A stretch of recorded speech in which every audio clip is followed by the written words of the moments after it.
Hey guys, what's up? Long time no see. Isn't it always that way? Literally, I don't think there's a time when it hasn't been a long time no see. I dyed my hair blonde, or I bleached it, as you can see. So, updates, people, updates. Upgrades, people, upgrades. Today we're going to be talking about the 3 books that I've read in these past 3 months. Today is March 20th, 2025. And as of yesterday, actually as of today, I think I finished at like 12 something last night. I've read 3 books so far in the year of 25. It's been my New Year's resolution for literally so long to read 12 books in a year, so 1 book a month, but 2023 and 2024, I just fell short of it. 2023, I think I read 9 books, and then 24, I read 10. But we'll see how I do. 25. Anyway, I wanted to talk to you guys about them and let you know what I thought about them and have a little fun time with you in case you're thinking of reading or picking up a book. I would highly recommend these 3 books. So let's get started. First book. A little ASMR for you. This is Sunburn by Chloe Michelle Howarth. This book I got for Christmas. It cost £10 and 99 quid. No, I don't know what the cents are there. Anyway, £11, I guess. Let me read you the blurb on the back. It says, "It's the early 1990s, and in the Irish village of Crossmore, 15-year-old Lucy feels out of place. Despite her fierce friendship, she's always felt this way, and the conventional path of marriage and motherhood doesn't appeal to her at all. Not even with handsome and doting Martin, her closest childhood friend. Lucy begins to make sense of herself during a long, hot summer when a spark with her school friend Susanna escalates to an all-consuming infatuation and, very quickly, to a desperate and devastating love. Fearful of rejection from her small and conservative community, Lucy begins living a double life, hiding the most honest parts of herself in stolen moments with Susanna.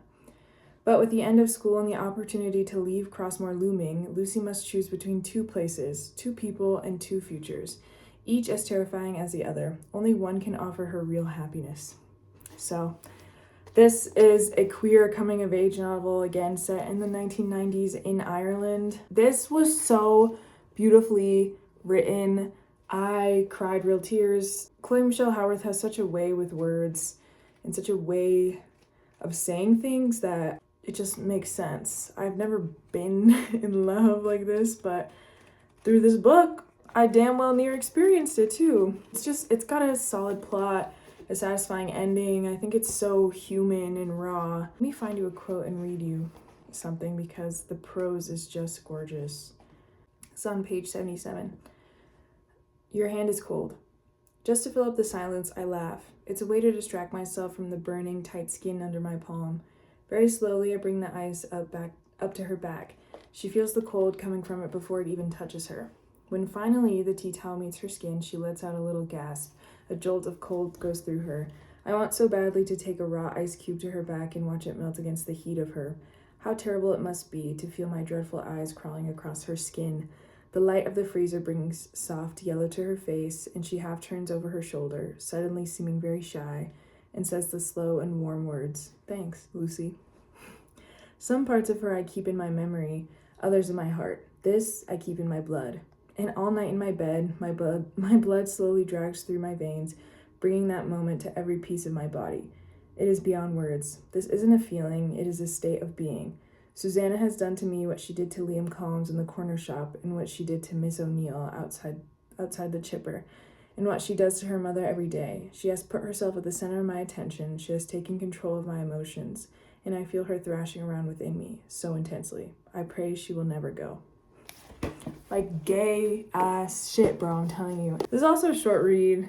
I think it's less than 300 pages. So definitely recommend picking this one up for real.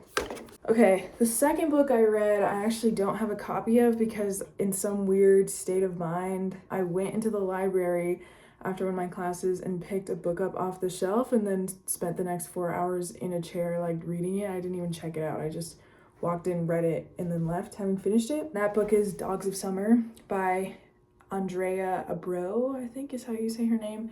This is another coming-of-age story, but it's a bit of a childhood into adolescenthood, if you will, whereas Sunburn's more adolescenthood into adulthood. It follows two girls, our narrator, who we actually never learn the name of, and her best friend Isora, and they're both 10 years old. They live on the island Tenerife, which is an island off the west coast of Africa, but it's part of Spain. And yeah, this is just like the most grotesque, brutal, raw, but real exploration of girlhood and coming of age, like as a child, that I've ever read. Literally, I relate to so much of the book, even though it's also like quite disgusting at times. The author does not spare any image or anything. Again, kind of same thing. The narrator has this like intense infatuation with Isora, her best friend, and Isora is like kind of growing up faster than she is, and like she feels left behind. So it's like explores desire and hatred, even jealousy between the two girls, all while you're like trying to figure out a changing, growing body and interactions with the opposite sex. And it's just like such a poignant book. It's also a really short read. I think it's like 180 pages, but it was beautifully done and it was beautifully written and so like deliciously descriptive. And even though it like makes you cringe physically, I think it was such a good book. Would definitely recommend. It kind of gives me the same vibes as the Florida Project in that there's no like distinct plot.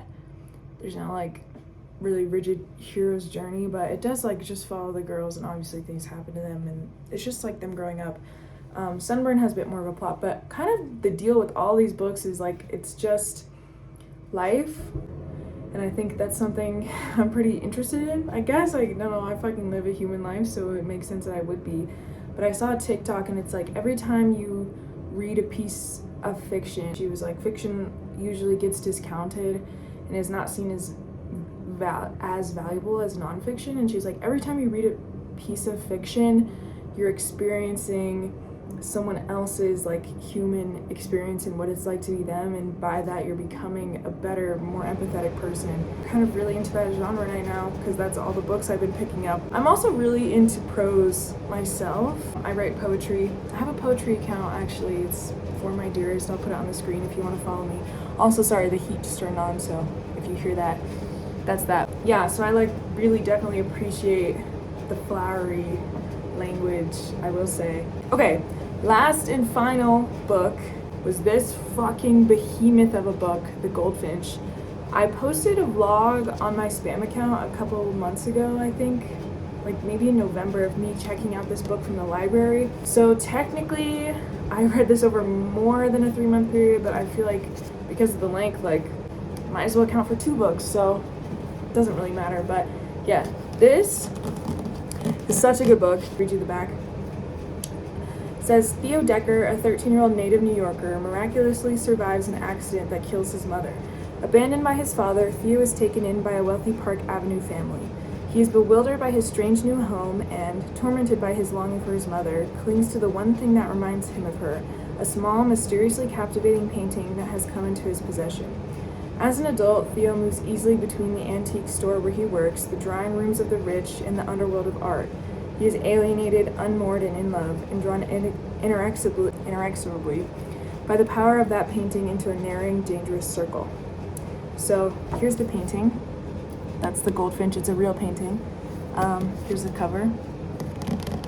So basically, without spoiling, this, you just follow Theo throughout his entire life. The start of the book opens when he's older, but then it's like, it all would have been different if my mom didn't die, and then he goes into talking about his mom, and then the accident. So it starts when he's like 12 and follows him basically throughout his entire life through adulthood. Donna Tartt's prose is fucking gorgeous. Fucking gorgeous.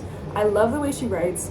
After I finished this, I looked on Reddit and everyone was like, she just writes too flowery, and I'm like, yes, she says a lot without saying a lot, but that's kind of my vibe of things. Like, I want to say things that don't mean things, but they mean something to me, you know what I mean? So I'm like, I can appreciate her writing. But yeah, this just explores grief and love and friendship and life drugs, you know, the vibes. Okay. I'm gonna read you this quote. It's from page 87. How is it possible to miss someone as much as I miss my mother? I missed her so much I wanted to die, a hard physical longing, like craving for air underwater. Lying awake, I tried to recall all my best memories of her, to freeze her in my mind so I wouldn't forget her. But instead of birthdays and happy times, I kept remembering things like how a few days before she was killed, she stopped me halfway out the door to pick a thread off my school jacket. For some reason, it was one of the clearest memories I had of her. Her knitted eyebrows, the precise gesture of her reaching out to me, everything. Several times, too, drifting uneasily between dreaming and sleep, I sat up suddenly in bed at the sound of her voice speaking clearly in my head, remarks she might conceivably have made at some point, but that I didn't actually remember. Things like, throw me an apple, would you? And I wonder if this buttons up the front or the back. And this sofa is in a terrible state of disreputableness. So, anyway, you should read it. I also saw another TikTok of someone being like, you need to be reading big, long, thick books and taking 15 minutes to make your coffee in the morning and like other things. It's like you need to be living life slow. And I feel like if you're looking to live life slow, this is the book for you, because it took me like 4 months to read it. Granted, I wasn't very dedicated, but still. Anyway, those are the books I read in the past 3 months. I hope you feel inspired to pick one up, maybe, or pick up a book if you have one that you've been procrastinating.